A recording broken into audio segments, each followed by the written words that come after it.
vous ici ne peut vouloir dire que deux choses, le hasard ou la chance. J'ai vu l'honnêteté tomber, la confiance en soi tomber. Mais qu'est-ce qui tombera en dernier?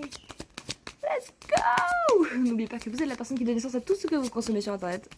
Les deux dernières cartes qui sont tombées étaient en fait un duo de cartes. Elles ont essayé de re-rentrer dans la boîte, mais elles ne pouvaient pas puisqu'elles sont atterries comme ceci. Donc on dirait que la nature et la libération des encombrements, donc deux cartes du chakra du cœur, comme la carte, la toute première, la carte de l'honnêteté, sont, comment dire, vous voyez, elles créent un barrage pour ce qui est de rentrer dans la boîte. Donc je suppose que la nature déjà ne peut pas rentrer dans une boîte, donc c'est-à-dire que peu importe comment ça va, qu'est-ce que ça veut dire pour vous là, prenez juste les termes, prenez juste les images, les symboles, les métaphores et appliquez-le de la manière dont vous avez besoin de l'appliquer, ok?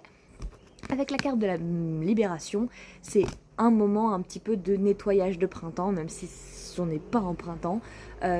Énergétiquement, on a besoin d'un peu plus qu'un ménage par an pour vraiment garder notre maison intérieure propre. Et je pense que c'est là, et c'est pour cela, 1-1-1 sur le timer, votre intuition est à suivre, que l'honnêteté est ici, puisque vous n'avez pas forcément besoin de faire un grand ménage toutes les semaines, ok? J'avais pris par habitude de faire un check-up tous les dimanches, et ça marche très bien, mais des fois j'ai rien à dire. Ou alors j'ai pas que j'ai rien à dire, mais je l'évite, et je me sens très très bien. Donc faites un petit check-up émotionnel pour savoir où vous en êtes, où est-ce que vous voulez aller, qu'est-ce que vous avez appris récemment sur vos déceptions et qu'est-ce que vous avez appris récemment sur vos petits plaisirs, ok, célébrations.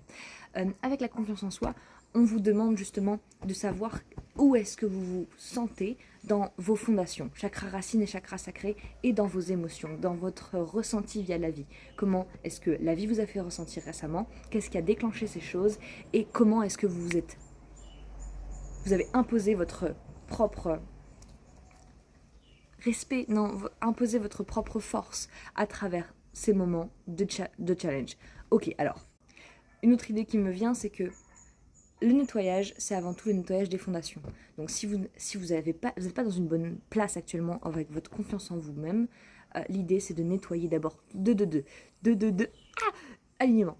De nettoyer d'abord tout ce qui prend de la place, parce qu'une fois que vous allez pouvoir enlever ce qui prend de la place, vous allez pouvoir être honnête avec vous-même et créer de meilleures fondations. Définir ces fondations avec de l'introspection, un peu d'écriture et mettre les choses au clair. Nous avons 3 quarts du chakra du cœur. Donc l'idée là, c'est vraiment de vous ouvrir à ce que vous-même, vous savez déjà sur vous-même, sur vous et sur la direction que vous voulez prendre.